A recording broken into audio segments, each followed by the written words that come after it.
이곳 뉴저지에서는 아침에 펠팍 쪽으로 차를 타고 가다 보면 큰 교차로마다 10명 또는 20명 정도 스페니쉬 사람들이 서 있는 것을 가끔 목격합니다. 처음에는 무심코 지나쳤는데 나중에 알고 보니까 일을 하러 가기 위해서 라이드를 기다리는 사람들 또는 하루 일거리를 찾기 위해서 거기서 누군가가 써주기를 바라며 기다리는 사람들이라고 들었습니다. 그런데 어떤 경우에는 낮이 되었는데도 계속 그곳에 서 있는 사람들도 봅니다. 아마도 일거리를 찾지 못해서 그런가 보다 이렇게 생각이 됩니다. 한국의 청년 실업률이 한 2년 전부터 계속 올라서 지금은 10%가 넘도록 높습니다. 그 말은 10명 중에 1명은 실업자라는 얘기죠. 대학을 졸업하고서도 취업이 안 됩니다. 물론 그 취업할 수 있는 그런 연령이 있는 사람들, 또 조건이 있는 사람들을 기준으로 한 것이기 때문에 실제로 일을 하지 않는 사람도 많죠. 학생이나 공무원하는 사람이나 이런 사람들은 다 제외한 것이니까요. 3D 업종에 대한 기피 때문에 좋은 여건이 아니면 나는 백수로 살겠다 이렇게 생각하는 청년들도 물론 있을 겁니다. 하지만 많은 청년들은 자기들이 무엇이라도 하고 싶은데 높은 그런 취업의 장벽 때문에 번번이 실패와 좌절을 경험하고 있습니다. 미국에 사는 한인들은 더 심한 것 같습니다. 일하고 싶어도 신분의 문제 때문에 또는 기술이나 능력이 부족하다고 나이가 많다고 고용해주지 않는 경우들 종종 경험하고 또 보게 됩니다. 그렇게 일하고 싶은데 일할 수 없는 상황에 있는 사람들이라면 일하는 것이 얼마나 보람된 일인가, 가치 있는 것인가 누구보다 절실히 잘 알 수 있을 것 같습니다. 오늘 본문은 일꾼을 부르시는 하나님의 마음과 천국의 모습이 어떠한가를 예수님께서 포도원 주인의 이야기를 통해서 우리에게 말씀하고 있습니다. 이 이야기에서 예수님께서 우리에게 알려주시는 하나님과 또 하나님 나라는 어떤 곳일까 우리가 같이 한번 생각해 보려고 합니다. 이 이야기의 교훈이 여러 가지가 있을 수 있는데 가장 핵심적인 내용은 먼저 된 자가 나중되고 나중된 자가 먼저 된다라는 마지막 16절에 있습니다. 이 이야기 시작은 20장 1절부터 시작하지만 이 이야기는 19장 그 앞에 있는 이야기와 연결이 되어 있습니다. 그것을 우리가 어떻게 알 수 있는가 하면은 19장이 끝나는 19장 30절에서는 예수님께서 20장 오늘 이야기의 마지막 부분인 16절의 내용과 같은 이야기를 하고 계시기 때문에 그렇습니다.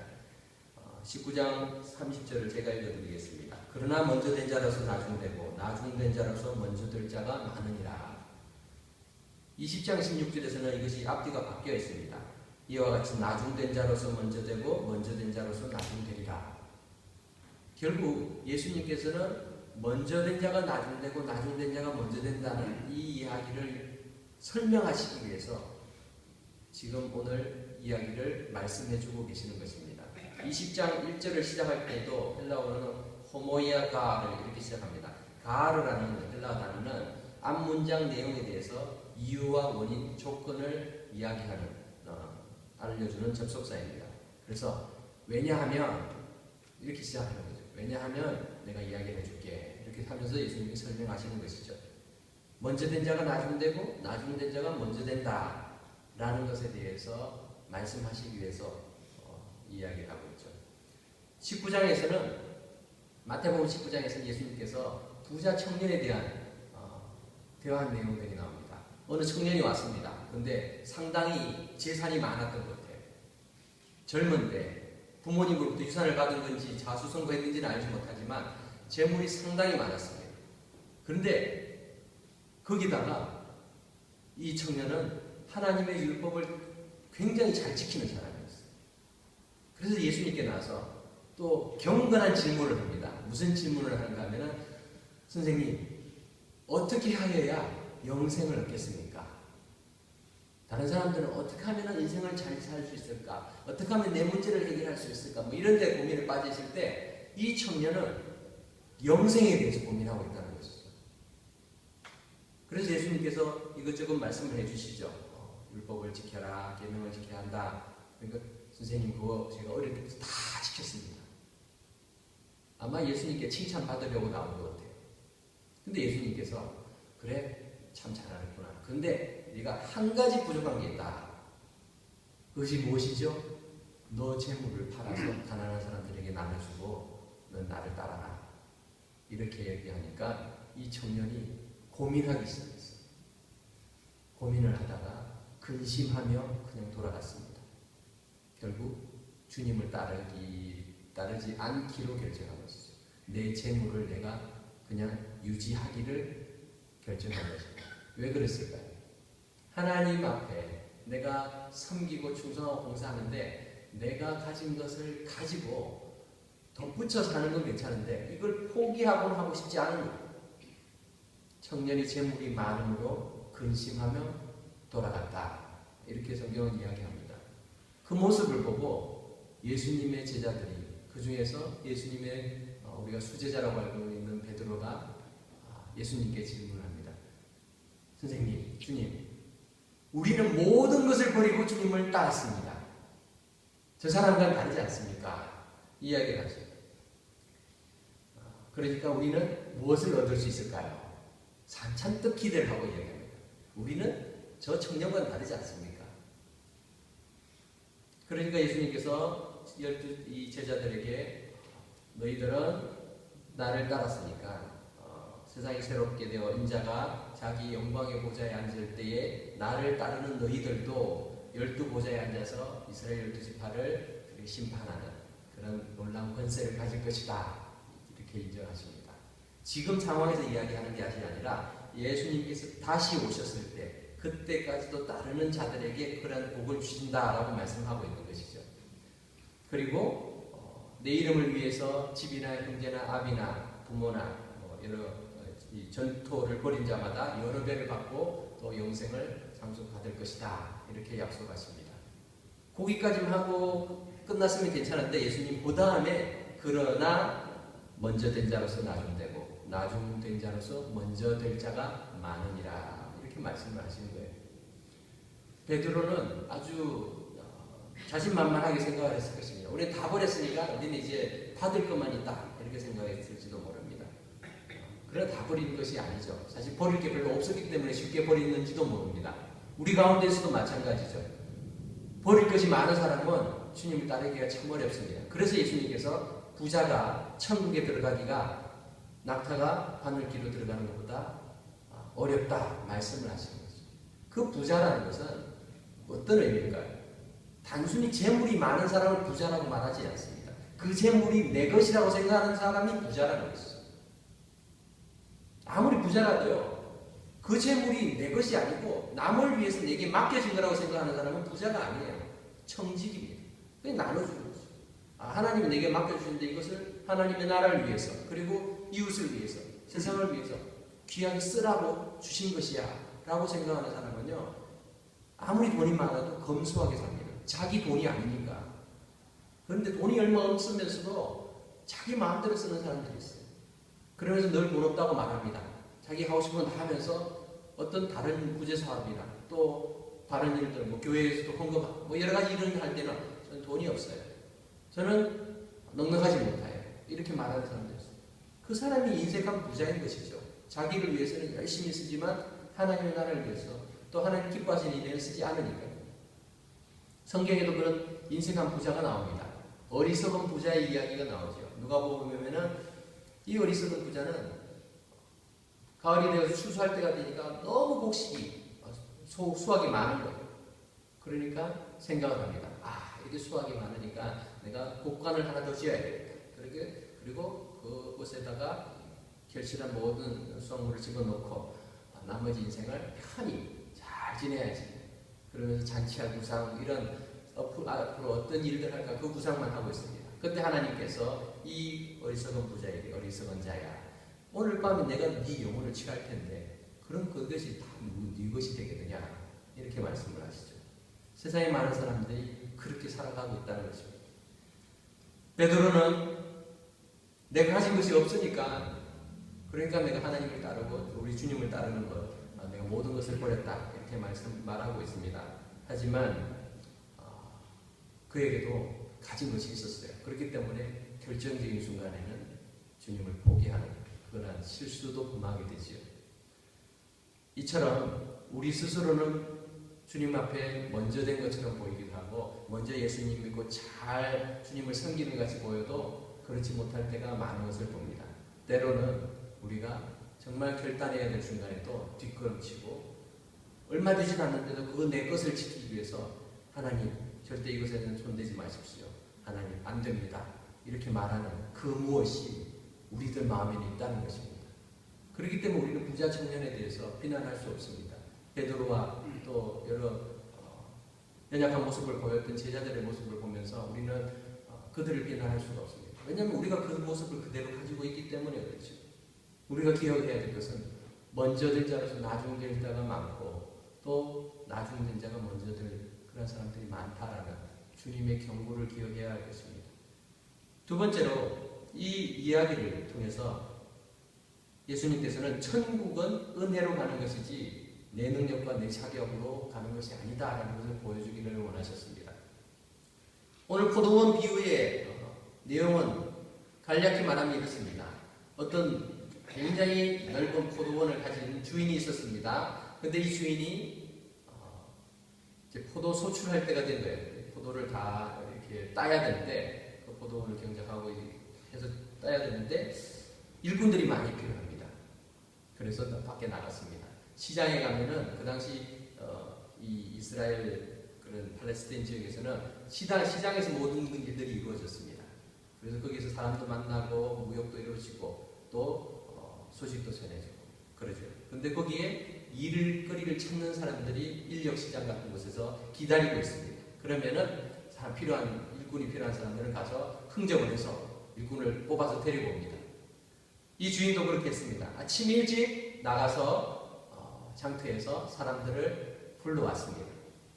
그래서 불러와서 일을 시키는데 계약을 했죠. 하루 온종일 일하면은 한 데나리온의 그런 품삯을 지불하겠다 이렇게 약속합니다. 그 당시에 한 데나리온은 노동자가 하루 일해서 받을 수 있는 정당한 그런 아주 괜찮은 그런 수익입니다.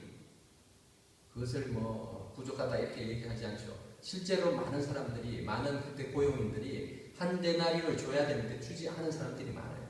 주겠다고 이야기하고는 나중에 가서는 덜 주기도 합니다.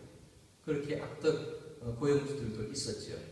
그러나 이 주인이 그렇게 약속을 합니다. 그래서 사람들을 자기 포도원에 들여보냈습니다. 그리고 조금 있다가 3시간쯤 뒤에 오전 9시가 됐습니다. 이 이스라엘의 이 시간으로 이 3시라는 말은 오늘날 따지면 오전 9시입니다. 오전 6시부터 하루가 시작하기 때문에 그래요. 자, 9시에 가서 또 사람들을 불러서 이렇게 이야기합니다. 우리 포도원에 가서 일하면은 내가 상당하게 쳐주겠다. 그렇게 이야기합니다. 이 4절 말씀에서 이 품삯을 상당하게 주겠다라는 말은 헬라어로는 호에안데이 디카이온이라는 말인데 디카이온이라는 말이 디카이오스 헬라어로 의롭다 이런 의에 대한 용어예요. 의, righteousness. 그러니까 옳게 합당하게 대하겠다 이런 말이죠. 그 말의 의미는 9시쯤 자기가 고용된 사람들은 3시간을 거기서 인력시장에서 기다렸던 사람들이에요. 일거리를 찾았지만 찾지 못하고 사람들이 고용주들이 자기들을 뽑아주지 않아서 기다렸던 사람들이에요. 그러니까 이들에게는 한 데나리온을 받을 만한 그런 자격이 안 되는 거예요. 기대도 하지 않았을 것입니다. 이 포도원 주인은 그래서 상당한 그냥 적당하게 알맞게 그렇게 합당하게 대우해 주겠다라는 말에 그들이 수긍하고 가서 일을 합니다. 근데 그뿐이 아니었죠. 오늘 성경을 보면은 낮 12시에도 가고 오후 3시에도 가고 또 6시, 저녁 6시 되면 일이 다 끝나는 시간인데 저녁 5시, 1시간을 남겨둔 저녁 5시에도 이 포도원 주인은 장터에 나가서 사람을 찾습니다. 사람을 찾아서 거기에서 놀고 있는 사람들에게 묻습니다. 당신들은 왜 하루 종일 놀고 있느냐? 그 사람들이 뭐라고 그랬을까요? 우리가 하루 종일 피곤해 놀다가 이제 나왔습니다. 이렇게 했을까요? 아니요. 우리가 일하고 싶은데 아무도 우리를 써주지 않습니다. 말하자면 버림받은 거예요. 인력시장에, 고용시장에서 자기들은 저도 일하고 싶어요 라고 말하는데 그들의 외모나 그들의 아니면 그런 체격이나 그들은 가지고 있는 기술이나 이런 것을 볼 때 사람들이 뽑아주지 않는 것입니다. 그런데 그들은 집으로 돌아갈 수가 없어요. 왜 그렇겠어요? 자기들이 책임져야 될 그런 가족들이 있고 자기가 일을 하고 소득을 가지고 있어야 수익을 얻어야지만 그래야지만 살 수 있으니까 끝까지 그 자리에서 기다리고 있는 거예요. 그래서 그 사람들을 이 주인이 데리고 와서 일을 시킵니다. 마지막에 와서 일하는 사람들은 마음이 어땠을까요? 우리를 1시간밖에 일을 못하는데 1시간도 일을 못하는데 우리를 써주다니 정말 고마웠지 않겠어요? 열심히 일했을 것입니다. 여기까지는 괜찮았어요. 그런데 문제는 어디에 있습니까? 나중에 품삯을 계산을 하는데 저녁이 되어서 제일 늦게 이 포도원에 와서 일했던 그러한 일꾼들부터 품삯을 줍니다. 그런데 1시간도 채 못한 일을 못한 사람들에게 한 데나리온을 주는 거예요. 이들은 그것을 전혀 기대하지 못했어요. 한 데나리온의 10분의 1을 받아도요 감사할 수밖에 없는 그런 사람들이었습니다. 그런데 그 뒤에 온 사람들, 그 앞에 온 사람들 이렇게 계속해서 주면서 아침 일찍 온 사람들은 그 모습을 뒤에서 바라보면서 저 앞에 있는 사람이 1시간밖에 일하지 않았는데 한 데나리온이면 우리는 12데나리온쯤 받겠구나. 적어도 10데나리온은 받겠지. 이렇게 생각했지 몰라요. 오늘 횡재 맞았다. 그렇게 생각했는지 몰라요. 그런데 똑같이 한 데나리온을 줬다는 것입니다. 그러니까 하루 종일 일했던 이 새벽에 온 사람들이 불평하기 시작했습니다. 아니 주인께서는 어찌 이렇게 셈을 이렇게 하십니까? 우리는 하루 종일 땀 흘리고 햇볕에서 수고하며 노동을 했는데 왜 한 데나리온밖에 주지 않습니까? 저 1시간만 일한 사람한테 한 데나리온 주고 이거는 불공평합니다. 이렇게 얘기하죠. 그때 이 주인이 뭐라고 얘기했습니까? 친구여 그렇게 말하죠. 친구여 그러면서 오늘 13절이죠. 내가 네게 잘못한 것이 없노라. 여기서 잘못한 것이라는 것은 내가 옳지 않게 행한 것이 없다. 의롭지 않게 행한 것이 없노라. 4절 말씀에 있는 것과 똑같은 그런 의미를 가진 단어를 가지고 설명합니다. 내가 의롭지 않은 것이 없다. 왜냐하면 너랑 한 데나리온을 계약하지 않았느냐라는 것이죠. 그러면서 내 것을 가지고 가라. 내가 더 많이 주는 것은 내 뜻이다. 이렇게 얘기합니다. 자, 포도원 주인이 왜 이렇게 했을까요? 일을 하다 보니까, 일을 시키다 보니까 포도원에 일이 너무 많으니까 자꾸 사람들을 더 붙이고 그렇게 했을까요? 저는 그렇다고 생각하지 않아요. 일거리를 찾는 사람에게 일을 주고 싶어서 계속해서 나가서 데리고 온 거예요. 만약에 일이 많아서 일을 시키기 위해서 사람들을 이 포도원의 일을 빨리 끝내려고 하려고 했다면 새벽에 자기가 생각한 것처럼 많이 데리고 왔으면 될 겁니다. 처음부터. 근데 그렇게 하지 않았다는 거예요. 마지막 1시간도 채 남지 않은데 왜 나가서 그 사람들을 고용했을까요? 그것은 그 사람들을 위해서 그렇게 한 거예요. 포도원 주인이 자기 일을 위해서 내일에 저 사람들을 써먹기 위해서가 아니라는 것이죠. 내가 저 사람들에게 어떻게 호의를 베풀 수 있을까? 그래서 그 사람들을 쓰는 거죠.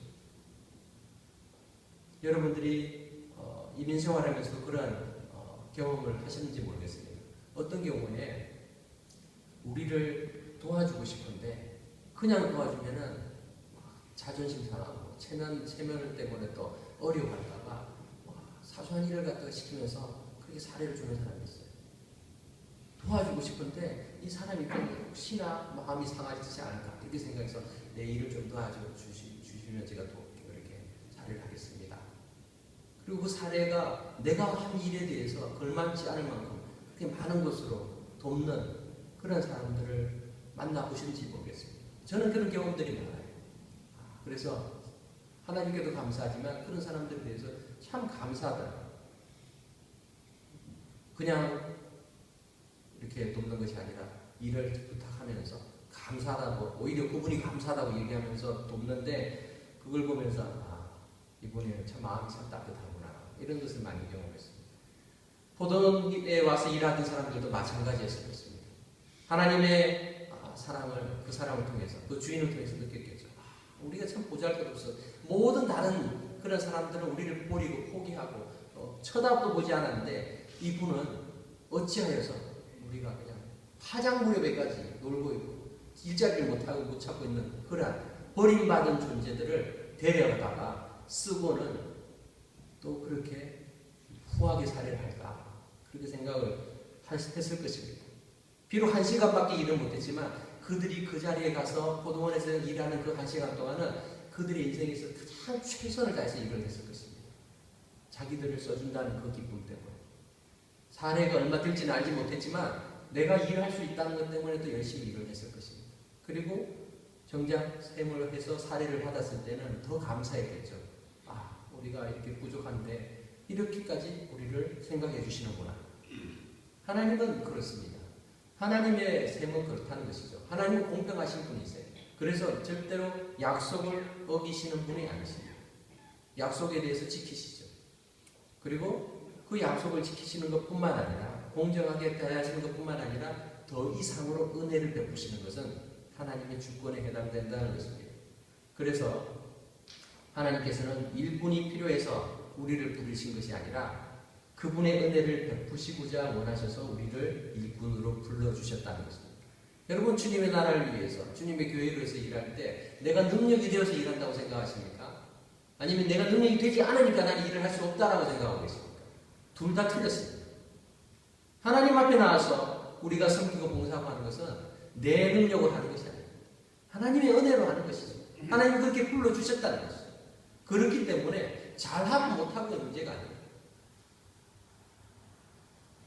이 이야기를 볼 때마다 우리의 이성은 자꾸만 공정성, fair한 것에 대해서 생각하면서 이거는 unfair하다, 그렇게 생각하기 쉽습니다. 그러나 어느 일꾼들도 이 포도원에서 일하면서 품삯을 자기가 받아야 되는 것보다 적게 받은 사람은 없어요. 공정하게 받았습니다. 대신에 자기가 받아야 될 것보다 더 받은 사람이 많다는 것이죠. 더 받은 것 때문에 불공평하다고 얘기할 수는 없는 것이죠.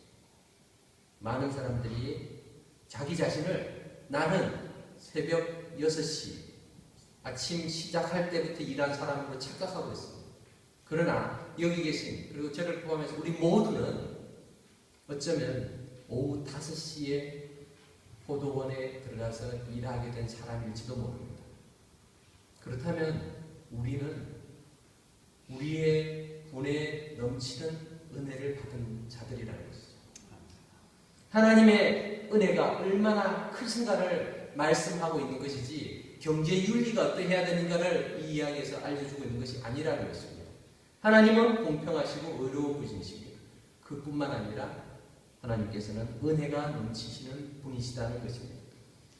의롭다는 면에서 볼 때 그 하나님께서는 의롭게 자신의 약속을 지키십니다. 그리고 은혜롭다는 측면에서 볼 때 하나님께서는 약속을 넘어서서 다른 사람들에게 이렇게 은혜를 베푸시는 그 모습을 볼 수가 있습니다.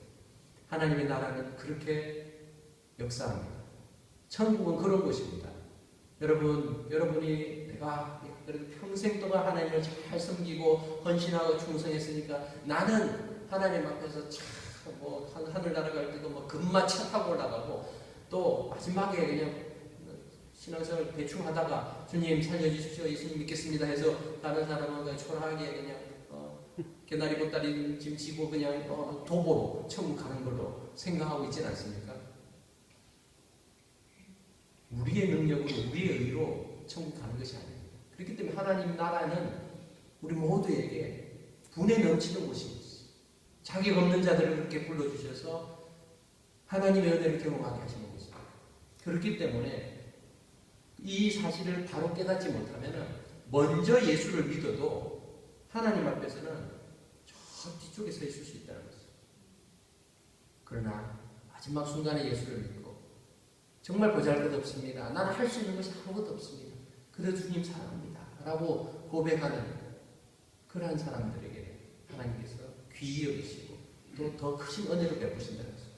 하나님의 은혜를 우리가 이 포도원의 주인의 이야기를 통해서 좀 깨달을 수 있으면 좋겠습니다. 말씀을 맺겠습니다. 하나님께서는 우리를 사랑하셔서 우리를 일꾼으로 부르셨습니다. 일손이 부족해서가 아니라 하나님과 교제하도록 그것을 간절히 원하시기 때문에 우리를 찾아오신 것입니다. 마치 일터에서 일자리가 없어서 그냥 멍하니 하루 종일 기다리고 있는 불쌍한 영혼을 찾아온 포도원 주인처럼 우리를 찾아오셔서 우리를 불러주셨다는 것입니다. 그 은혜가 감사하기에 우리는 주님 앞에 감사함으로 예배드리고 봉사하고 헌신하고 세상에서도 하나님의 자녀답게 살려고 몸부림치는 겁니다. 여전히 우리는 부족해요. 그런데 우리를 고용하시고 우리를 불러주신 이 하나님께서는 잘했다, 훌륭하다, 멋지다 이렇게 인정해 주시니까 얼마나 감사합니다. 그 은혜들을 여러분들이 기억하시면서 이 한 주간을 살아가면 좋겠습니다. 우리를 일꾼으로 불러주신 그 은혜에 감사하면서 주님을 바라보고 믿음으로 살아가는 저와 여러분 되시기를 주님의 이름으로 축원합니다. 기도하겠습니다.